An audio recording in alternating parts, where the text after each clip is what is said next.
Astro connect के ज्योतिष कार्यक्रम में आपका हार्दिक स्वागत है। ग्रह मंडल के दो बहुत ही खूबसूरत ग्रह बुध और शुक्र मीन राशि में प्रवेश करने जा रहे हैं, तो इनके राशि परिवर्तन का प्रभाव सभी राशि वालों पर पड़ेगा और इसी के मद्देनजर आज हम इस पर बात करेंगे। लेकिन सबसे पहले बात कर लेते हैं संक्षिप्त में, अत्यंत ही संक्षिप्त में बुध के बारे में। यूं तो बुध बहुत ही छोटा ग्रह है, सौर मंडल में देखा जाए तो बहुत ही छोटा ग्रह है, लेकिन यह बहुत ही महत्वपूर्ण ग्रह है क्योंकि यह ग्रह ज्योतिष में जिन बातों को गवर्न करता है वह बहुत ही इंपॉर्टेंट एस्पेक्ट है हमारे लाइफ का। बुध है इंटेलिजेंस।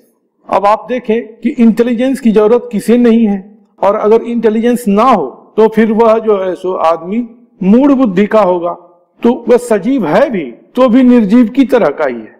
अब दूसरी बात देखते हैं कि बुध वाणी को गवर्न करता है। जो हम लोग बातचीत करते हैं वह बुध है। जो हम सोचते हैं, जो हम समझते हैं और उसको हम एक्सप्रेस करते हैं शब्दों में, वह बुध है।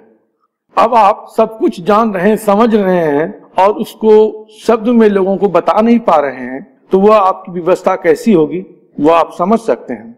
बुध कार्य व्यापार है। इस संसार में जितने भी तरह का लेन देन है वह बुध के अंतर्गत आता है।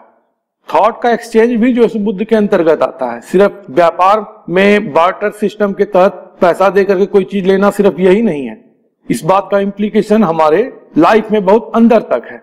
जितना भी हम सांस ले रहे हैं और छोड़ रहे हैं, यानी सांस ले रहे हैं और दे रहे हैं, यह भी जो है सो बुध का फंक्शन है। नर्वस सिस्टम जो है सो वह बुध का है। एजुकेशन जो है सो वह भी बुध है। तो बुध एक बहुत ही महत्वपूर्ण ग्रह है। इस पर विशेष चर्चा नहीं करेंगे, सिर्फ ये बताने के लिए कि बुध का भी गोचर क्यों इंपॉर्टेंट हुआ करता है। दूसरा यह है क्या कि जो आप कहीं पर अपने काम काज में, अपने दैनिक जीवन में, अपने लाइफ में फोकस करते हैं वह जो है सो बुध है। तो बुध की स्थिति जैसे जैसे आकाश मंडल में बदलती है, आपकी प्रायोरिटीज, आपका फोकस बदलता है। तो ऐसे बुध की स्थिति परिवर्तित हो रही है। अब वह आकाश मंडल में कुंभ राशि से निकलकर मीन राशि में जाने वाले हैं और यह घटना 12 अप्रैल 2019 को होगी। मीन राशि में बुध की स्थिति 3 मई 2019 तक रहने वाली है।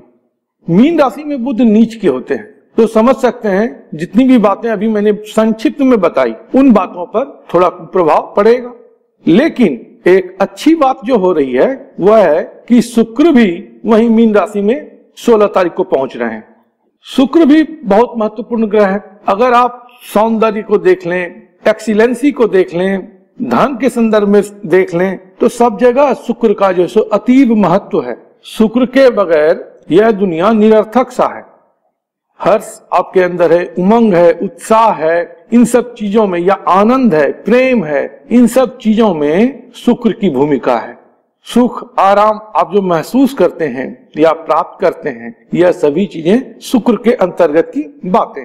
अब ऐसे शुक्र उच्च के होने जा रहे हैं, बुध नीच के होने जा रहे हैं, जबकि शुक्र मीन राशि में उच्च के होते हैं। तो इनका जो उच्च का होना आकाश मंडल में तय है वह है 16 अप्रैल 2019। उच्च की स्थिति में शुक्र यहाँ पर 10 मई 2019 तक रहने वाले हैं। तो इन दोनों का जो कॉमन पीरियड है वो क्या है कि 16 अप्रैल से 3 मई तक, अर्थात 17 दिनों तक दोनों साथ साथ रहेंगे। यह जो साथ साथ रहेंगे, इस दौरान बुध की जो नीच अवस्था रहेगी उसमें सुधार होगा, वह नीच भंग को प्राप्त होगा। अब यह जो नीचत्व भंग होगा, इसका क्या शुभ प्रभाव हम सभी पर पड़ेगा, उसकी हम आज चर्चा करेंगे। चलिए अब बात करते हैं वृश्चिक राशि वालों की। वृश्चिक राशि वालों के लिए बुध आयु भाव के स्वामी हैं और लाभ भाव के स्वामी हैं, और ऐसे बुध पंचम भाव में नीच के होने जा रहे हैं। गोचर से बुध की दृष्टि आय भाव पर पड़ने वाली है, तो इसका एक स्पष्ट संकेत यह है कि आय में वृद्धि होने वाली है। और वो खास करके वो जो 17 दिन का पीरियड मैंने बताया 16 अप्रैल से 3 मई के बीच, इस दौरान धन की स्थिति अच्छी रहने वाली है। कुछ लोग इस समय में कुछ नया काम शुरू करेंगे और उसमें इनका धन का जो है सो इन्वेस्टमेंट होगा, यह भी संभव होगा। प्रेम प्रसंग और विवाह के मामले में इस समय अच्छी स्थिति रहने वाली है। कामकाज में भी जो है सो प्रमोशनल एवेन्यूज आपको मिलने वाला है। संतान संबंधी बातों को लेकर के कुल मिलाकर के यह औसत समय है। कुछ बातों में बहुत अच्छा रहने वाला और कुछ बातों में थोड़ी कमी रहने वाली है, लेकिन ओवरऑल यदि देखा जाए तो यह गोचर वृश्चिक राशि वालों के लिए अच्छा समझा जाएगा। अगर आप गुरुजी से पेड एस्ट्रोलॉजी कंसल्टेंसी चाहते हैं तो अपने स्पेसिफिक प्रश्न के साथ साथ अपनी जन्म तिथि, जन्म समय तथा जन्म स्थान का विवरण हमारे इस ईमेल आईडी पर भेज दें। धन्यवाद। Thank you. प्रणाम।